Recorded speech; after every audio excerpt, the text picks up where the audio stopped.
Bienvenue à Villeneuve-Saint-Vistre. Vous connaissez bien cette sculpture, la porte Farman de Reims. Nous sommes ici pour rencontrer son créateur.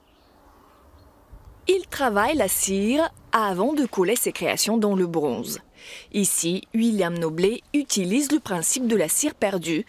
Des sculptures de 30 à 40 cm, mais détrompez-vous, dans la tête de l'artiste, ces sujets sont gigantesques. C'est technique, c'est une histoire de proportion, de relation entre les volumes et entre les différentes proportions. Donc vous gardez en tête toujours cette idée, peut-être de la faire en 4-5 mètres. Ou plus.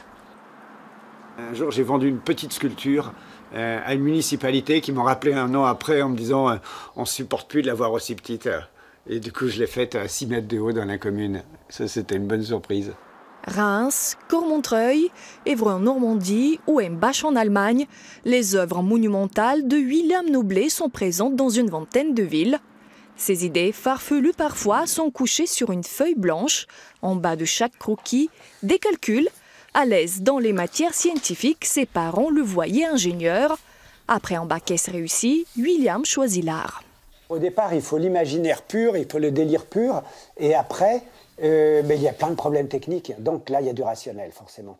Et par exemple, quand on crée une œuvre pour une place publique, il y a un environnement. On n'est pas dans un studio, on n'est pas dans un endroit vierge. Donc il faut forcément prendre en compte l'environnement visuel pour s'intégrer dedans. Pour créer à l'échelle réelle, William n'a pas besoin de pousser les murs chez lui. Le hangar agricole de son voisin se transforme en atelier, et cela depuis près de 30 ans. Je viens te solliciter encore. Encore? Ouais. Oui, je te vois arriver. Ouais. Tu vas venir, hein. Mais écoute, je suis tellement bien dans ton hangar que... Voilà, ça c'est un projet, et qui va monter à 5 mètres. Mais on pourra le coucher pour le sortir, hein, ça ira. Pas de problème, tu viens quand tu veux. Tu fais juste un peu le ménage avant. Hein. Ouais, mais non, Tracteurs et autres engins agricoles sont déménagés, place à la création. Vous en avez vu des sculptures sortir d'ici? Par exemple celle-ci? Mais celle-ci, bien sûr que je l'ai vue sortir, enfin pas l'ensemble, hein. Uniquement la partie, cette petite partie qui en fait fait, je ne sais plus combien, 5 mètres de haut. Ouais. On s'interrogeait même pour savoir comment on allait passer sous les portes, mais elle est passée. William avait bien calculé.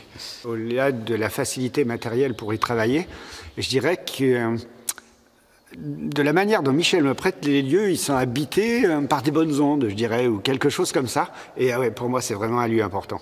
Ouais, très important. Ouais, j'ai passé quelques réveillons, parce que sur des sculptures pour lesquelles j'avais des délais très courts, j'ai passé 3 ou 4 réveillons aussi. C'est des bons souvenirs, très très bons souvenirs.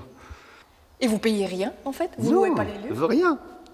Je veux rien. C'est la pure générosité. Je crois que c'est un mot qui voilà un mot qui s'adapte bien à Michel. La pure générosité. Du bronze, du béton, de la pierre ou de l'acier. Des matériaux très résistants pour exprimer des idées profondément humaines. C'est une image forte d'associer l'homme et l'arbre. Et l'homme qui est mobile, qui bouge, qui se déplace, et l'arbre qui est un peu symbole d'enracinement. Mais l'arbre accueille les voyageurs. On peut dire voyageurs, nomades, migrants. Tout ça, c'est des mots qui me plaisent beaucoup. Les migrants, voici un thème d'inspiration étonnant. Dans chaque œuvre de William Noblet, des personnages minimalistes, asexués, sans race, sans origine, nomades autrefois, aujourd'hui migrants à l'allure d'oiseaux. On vous l'a déjà dit, mais les migrants, c'est pas très poétique?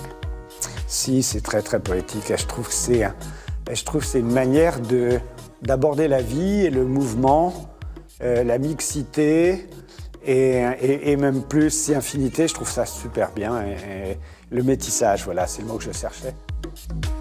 L'artiste présente ses œuvres une dizaine de fois dans l'année, comme ici à la Chapelle Saint-Luc. Avant de partir à Saint-Saturnin, il expose chez lui 3 week-ends de suite à partir de 29 avril. Ah, c'est lourd! Comme ça, vous faites une exposition chez vous? Oui, tout à fait. Tous les 2 ans, la Biennale de Villeneuve-Saint-Vistre permet aux gens de venir à mon atelier, où j'ouvre grandes les portes de l'atelier, de la maison, pour venir découvrir les nouvelles créations. Vous avez du monde? Oui, j'ai du monde et j'ai des habitués qui attendent ce moment-là comme un jalon pour voir si j'ai bien travaillé d'étape en étape. Je suis très surveillé. Donc les socles derrière, c'est pour mettre les œuvres? Tout à fait. Je vous donne un petit coup de main? Ah oui, très volontiers. C'est lourd, hein? Ouais. Bon. Et nous, on se retrouve ailleurs, en Champagne-Ardenne.